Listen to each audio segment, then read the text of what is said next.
there, this is Mr. Icarus, and welcome to yet another edition of Doom Mod Madness. This time round, we're checking out Pogostick. This is a mod that does something very drastic to Doom. As you can see, it turns it into a side-scrolling action platformer. The core idea is still the same. You're still trying to get to the end of the level, you're still blasting every demon in sight, but how you do that now is very, very different and very, very strange to get used to. Combat in particular is something that'll probably cause your brain to liquefy if you think about it a little too much, because it doesn't function in a traditional manner. In your normal side-scrolling action platformer, you shoot straight ahead, hit whatever's closest to you. That's pretty much how it's supposed to work. But here, you have to consider depth, because you're not just going to hit whatever's directly in front of you, you're going to hit whatever is in the right depth in relation to you. So as you can see there, I hit the imp furthest away instead of the imp nearest to me, and that is just a whole kettle of confusing fish that the player should not be forced to consider. That said, once your brain accepts the spatial logic that's going on in this particular mod, it becomes quite fun to play through. There's a lot of old traditional platforming style stuff here, gems to collect, get points for killing enemies, and in fact this actually reminded me quite a lot of Duke Nukem Manhattan Project.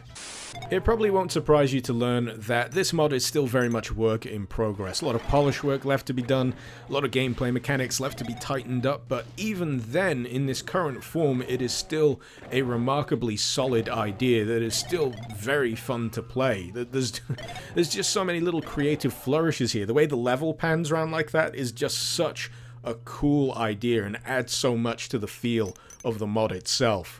Not to mention, the whole 2.5D aspect of this mod means there's more room for interesting styles of platforming, which hopefully we should encounter not too long, as long as I don't die to this Hell Knight. As you can see, combat will also involve lots of jumping, something that you may not be used to in playing Doom, but here it is pretty much practically essential. This is especially true when dealing with projectile-based enemies here, because unlike you, they can be in any old position and still launch an effective fireball in your general direction. So yeah, you'll definitely want to be taking advantage of that ability to jump. But actually, come to think of it, when it comes to the slight wonkiness of combat as Doomguy here, I'm wondering if he'd be more effective if his bullets were projectile-based instead of hit-scan-based. Maybe it would eliminate that problem of having to position yourself just right in order to land an effective hit. But then again, that's something for the author. I obviously have no clue when it comes to the finer details of how to implement that stuff, but you never know. Good work. When it comes down to the actual platforming itself, it works really well. It's remarkably solid. There's not a lot of stuff to nitpick here, because you're never under any illusion of what direction you need to go in, thanks to those helpful arrows on the edges of the platforms, and as long as you're lined up with those, chances are you're going to stick the landing. The only way I can see this being improved on is if they added a bit more of a well-defined shadow to Doomguy, because knowing where you're going to land can help you nail those trickier, riskier jumps like those ones where you don't really have the arrows to guide you, and the perspective itself means that you can't always get a reliable bead on how far you need to travel on any given jump. But yeah, other than that, absolutely fine.